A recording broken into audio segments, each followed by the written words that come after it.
One. All right. We finally got a doctor in the house, Dr. Jade Teta here on the summit, man. Welcome. How's it going? Chase, love you, brother. Good to see you, man. How are you doing today? I've been trying to check in with all the guests and just, how is Jade as a human being doing going through this global pandemic? Yeah, it's crazy times, right? I mean, it's really crazy times. I personally am doing great. I really am doing good. I'm an introvert. I like time by myself, and but I also have a lot of people that like to hang, and so not being able to hang as much, I'm enjoying that because I always hate I always hate telling my friends, yeah, no, I'm busy because I want my introvert time.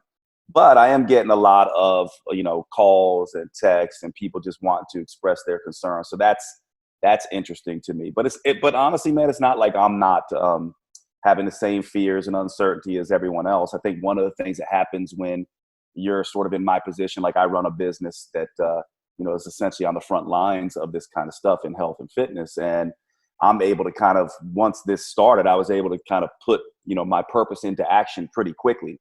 And, you and I talk about that a lot. I think that had shielded me a lot from the stress that a lot of other people are feeling, because for me, I'm very purpose driven through this time. And because I'm related to the health and fitness field, and I can be a go-between and an educator, and that's in line with my purpose, it's kind of shielded me, I think, a little bit from maybe what everyone else has kind of been dealing with. So I'm actually, really worried for everyone else, and, sympathetic and, concerned, because I know it's not easy for people out there. But me personally, any of my uncertainty, I'm feeling kind of lucky. And I'm also just feeling very much in a sort of connection with my purpose and just trying to educate people. So it's one of those weird times where, I tend to see always possibilities in adversity, if possible. Yeah. And I've been kind of taking that approach. I'm with you, man. Absolutely. And yes, there's kind of a spectrum of what's going on in the world right now, of people to the level to which they're affected, to the level to which they're not, the level to which they might be affected. Who knows?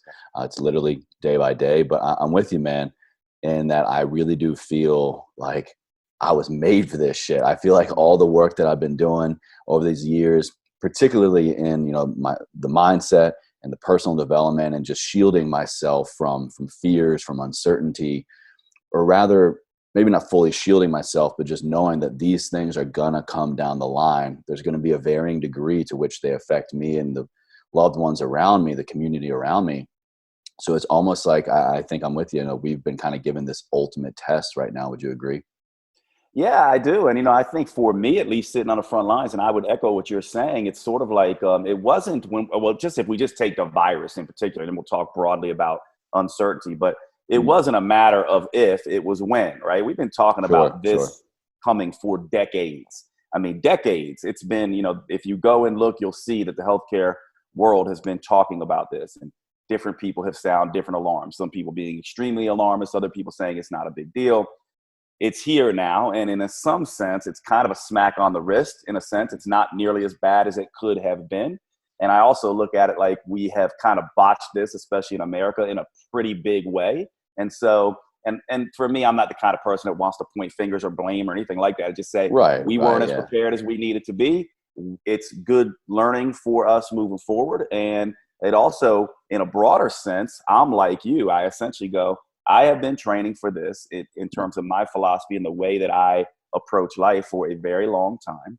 And it's easy to be all good when everything's all good, right? And for now, it's not all good. And so we train our self-development the same way we train our physical bodies for times like this, so that we can be mentally resilient. So we do have sort of a game plan. I'm one of those people, Chase. I think you're similar. I'm always very much that stoic idea of negative visualization. I'm always hoping for the best, but planning for the worst. And so for me and my Hope for business, peace, plan for war, right? yeah, Yeah. exactly. And I do think, like, at least in my business and everything else, that's kind of how I handle things. Financially, I haven't always been great financially. I was prepared for this, a little bit more than I would have been financially in the past.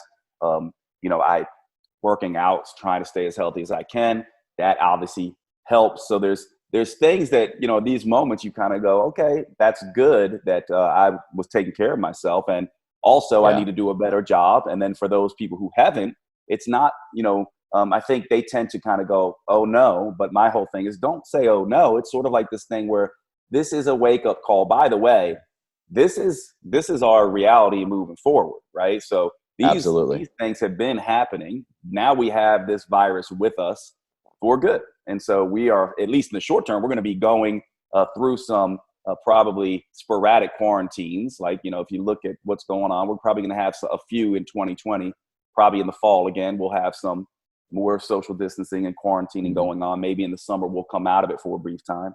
But this is the reality sort of moving forward. And so in a sort of broader term, I say, this is why self-development is so important. This is why people like you and I really dig deep into this work. And so on the one hand, I say, I always kind of look at like it's an awakening time for some people. And I am excited about that for some people, because it does take this to generate that. I'm also worried. I've had friends, I have had friends who've lost, two friends in particular who lost people to this virus. Oh And so when I no. Wow. see, yeah, it's kind of crazy, right? So when I see people saying, oh, this isn't real or all this stuff, I'm just like, yeah, it actually, really is. And the bigger As of last week, I have one person, someone I personally know here in Los Angeles, that is quarantined at home dealing with the virus.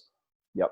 Yep. And I know a handful, just because of the being in, sort of medicine and doing what I do. I know a handful Sure. who are dealing with it. I know two who have lost, people during this. So it is a serious thing. And, I am worried for people, but me personally, I am, doing what we could do. We can't control anything else other than how we show up. And for me, that's really about doubling down on my purpose. Amen. Amen, man. And I think you and I, we talked a lot before on the mindset approach, on the philosophic approach to life, and just preparing the mind and the heart for no matter what the day throws at us. But I got to take advantage of having a physician on here, man. Yeah. Dr. Jade Teta, naturopathic physician, you've been talking about, your kind of straddling the fence of the real world here for most of us in the medical world. From a physician's perspective, what are you really seeing right now? What's your medical opinion on this? Give us some medical insight, please. Yeah, I mean, well, look, here's the thing. Science is always much slower than we would want it to be, right? And so one of the things that happens is with a new virus, and by the way, let's just kind of go back and just so everyone's sort of clear on sort of what happens. The coronavirus, just let's get out some nomenclature first. Coronavirus is the type of virus. The COVID-19 that you're hearing, this is the disease, the symptom that is manifest, the respiratory issues that happen with this disease. And then the actual virus itself is SARS-CoV-2. So I'll be talking about SARS-CoV-2. The best way I think to think about this is the last time we had a novel flu virus. And by novel, what that means for people who don't know in the medical world, it just essentially means that we know viruses, right? We have science that can basically take a look at a virus and say, oh, here's this virus's genetics. It's kind of like there's Chase and here's Jade, right? So a traditional flu, we call it traditional flu, is actually a collection of viruses. The flu is a virus that kind of changes and morphs a little bit, right? So it's kind of like the genetics change. And then we have other viruses like, the respiratory syncytial virus. We have different coronaviruses. This coronavirus we have not seen before. And so whenever the immune system sees a new flu or a new coronavirus or something like that our immune systems haven't had to deal with before, there's a lot of scrambling in the medical world and virologists and doing genetics and trying to pin down what kind of diseases it's causing, who it's affecting, et cetera. And so that's why there's a lot of confusion right now. And that confusion is becoming that makes sense, a little bit of allayed. And this is why, by the way, if you've been watching this, first it was like, are masks important? We were like, we don't know, probably not. Now we know masks are definitely important. That's because we thought this call. He said, hey, this be added through aerosol, airborne a little bit, especially when you're in close proximity. Probably better to start wearing a mask. So there's been a lot of this. And so where I come down on this is essentially to say, what have we learned so far, just to give the listeners, sort of a really quick sort of rundown. One, we still don't know completely how this thing is going to behave.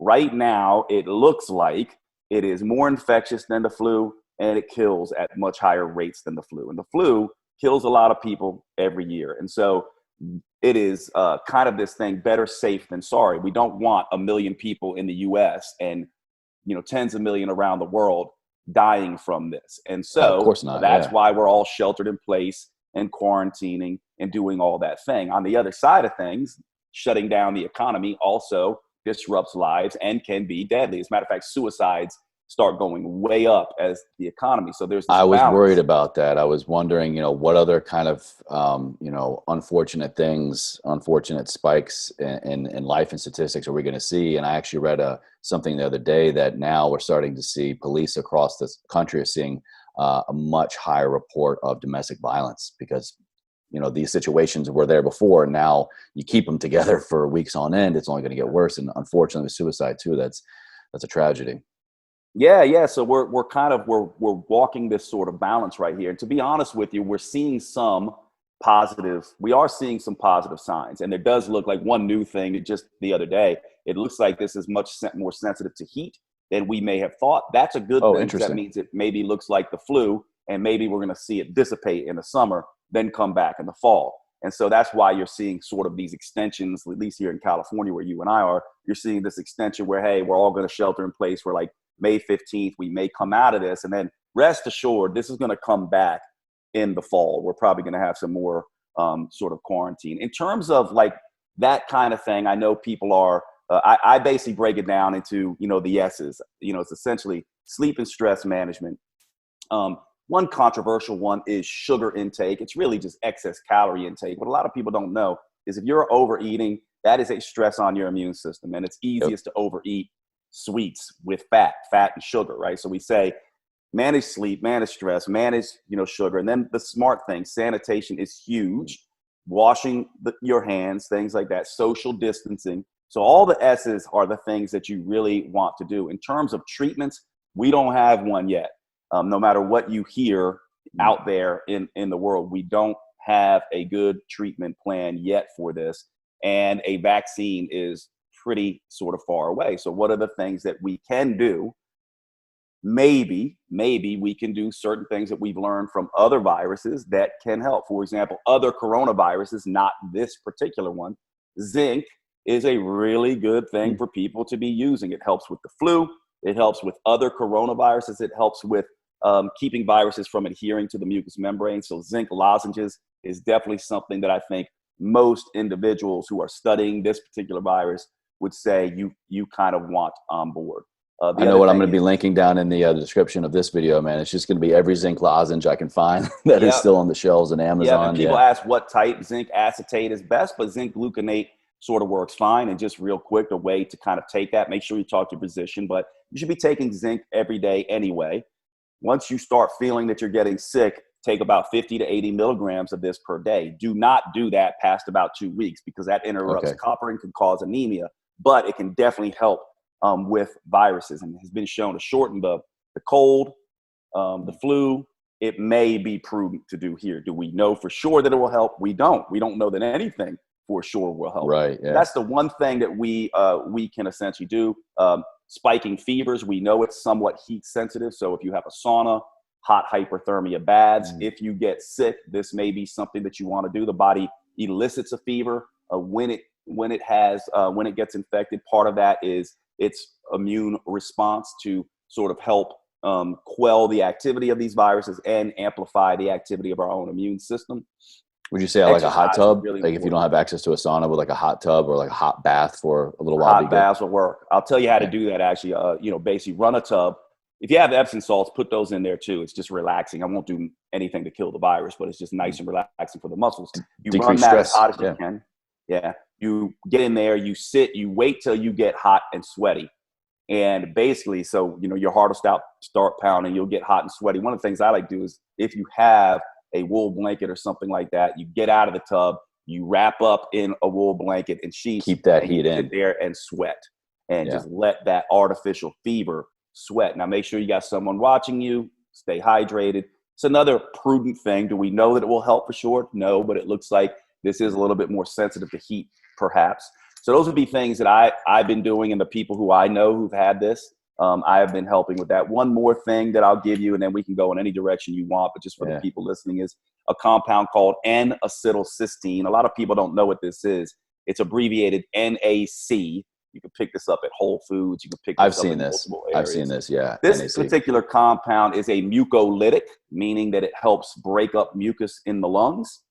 It also is a generator of our number one antioxidant, glutathione, which is going to help the lungs in particular do a better job if we do get sick. So if it were me and the people that I've been advising on this who have gotten sick, it's zinc, NAC, lots of fevers, and then some things that are, a little bit more controversial, but I think are good. One of those are garlic, because one of the things that can happen when you get a lung infection is you can also get a bacterial infection on top of that. When a virus infects you, you can get what we call concomitant diseases.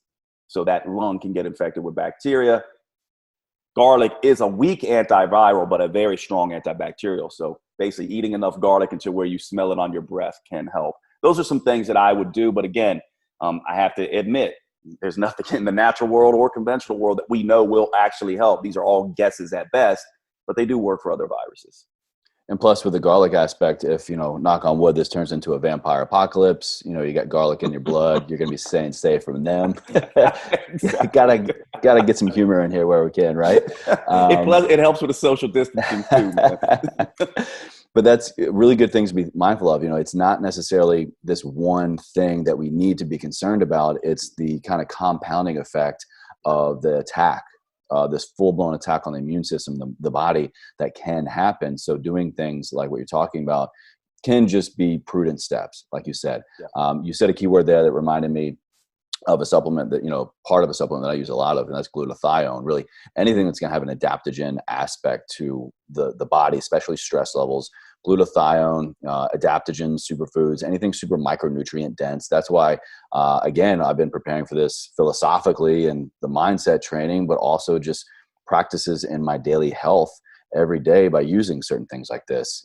Things like medicinal mushrooms, lion's mane, cordyceps, reishi, all these things that people maybe who've been coming from my content have seen me using and talking about for years.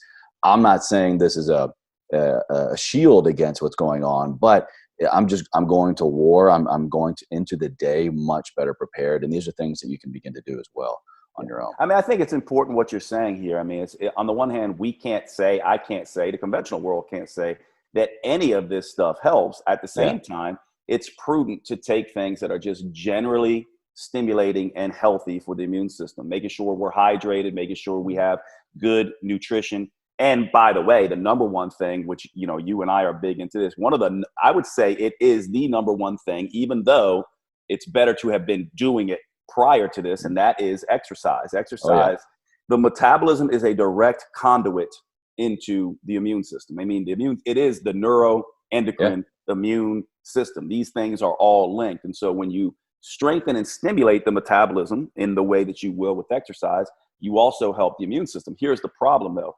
Too much is not a great thing. Too little is not a great thing either. So we see that athletes suffer more from viral infections, especially long distance runners, if they do too much. And so you're looking for that Goldilocks sort of effect. So don't go overboard with exercise, but make sure you are moving. As a matter of fact, one interesting study, Shinrin Yoku is in Japanese. It's called forest bathing, and it's about walking in the woods, just walking. And they look at NK cell function. Your NK cells are your natural killer cells. They're one of our sort of responses to viruses. They'll come along and kill cells infected with viruses.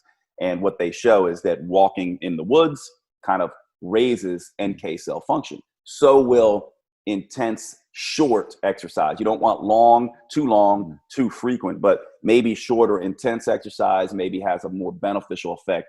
And I say maybe, sort of in quotes, but it looks like it has more of an effect on these NK cells. So definitely make sure you're working out. If you're at home and you're sitting there, freebasing cheesecake and Doritos and things like that want without, doing some exercise. Freebasing Cheetos. I've never heard that. I love it.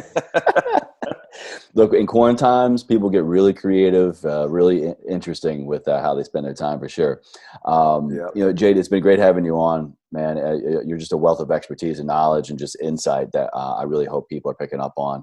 And that's been my goal here with every speaker, is just to bring an expert, a passionate person in a unique field, but also just another human being that maybe we can learn from and pull from and apply in our day-to-day mindset and our health. I have one other question I want to ask you, just because of who I know you are. Looking at this historically, looking at this kind of rift, this reset, if you will, of mankind, where can you kind of maybe paint some correlations, looking at historically, of what we have endured before, the suffering, and then kind of the phoenix rising from the ashes? Not to get too grim here, but just look, Yeah. I can't think of a time in my life where the entire world has gone through the same suffering at the same time. I love this question, and I know you and I vibe on this. We talk about this kind of stuff all the time, but I am horrified by what's going on, and also just excited about what's going on, both at the same time. And that's because for the first time, I think we have really seen how connected we are. You know, something goes down across the world, it happens here. It's no longer two different people. We are in this together. And if you haven't seen it and realized that previously, you start to see it now, regardless of what your politics are, regardless of what we are one, regardless of religion. Now. Yeah. Yep. And so now I look at it and say, there's an opportunity there for, to use my vernacular and yours, next level humans, to sort of rise up and say, we are all one. I want to do and be a good human. I want to, hashtag team human, right? That to me is, sort of what we're looking at here. So now we can, begin to see for the very first time, perhaps, how connected we are, and we're never going back. So it's our opportunity to start seeing that and behaving in different ways and taking care of people in a different way. And honestly, man, that excites me. That part of it in history, I think we can kind of look back and say, there were a few devastating things that let us know that we were all connected. World War II being one of those, right? It changed the way we saw people. It changed the way that we started to see our devastated power. Now it starts to show us two things now, I think. One, we're all connected. And two, nature is going to have its way with us. We're either going to work with it or we're not, right? And so we're going to have to sort of learn to take care of our environment and take care of our fellow humans. And I think that's an insight that we can all take away from this. And that excites me. If you're the kind of person who's not afraid, sure, it's uncertain times, but you can also be the person who's going to inspire to love your fellow human, to think about how can I make a difference and be here in a way that lifts people up instead of scares the hell out of them? Or how can I be here in a way that shares rather than hoards? How can I be a next level human and make a difference and matter beyond just me and my small community? That's what you and I are all about. And that's what everyone listening to this message, you have that choice. It's your choice. Do you want to keep doing it the old way and it's all about me and mine and my country and this and that? Or is it about, I want to be someone who begins to take care of my fellow human? I want to be the person that takes care of my fellow human. I'm with you. And that's exactly why I wanted to have you on here. Get some knowledge from the doctor. I appreciate you. Appreciate you, man. Thanks for everything you do, Chase, man.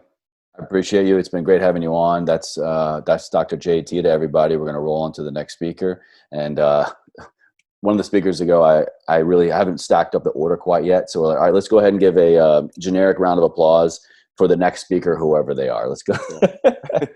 We'll get them queued up. But that's a wrap, man. Thank you so much. Love you, brother. I'll talk to you soon, man.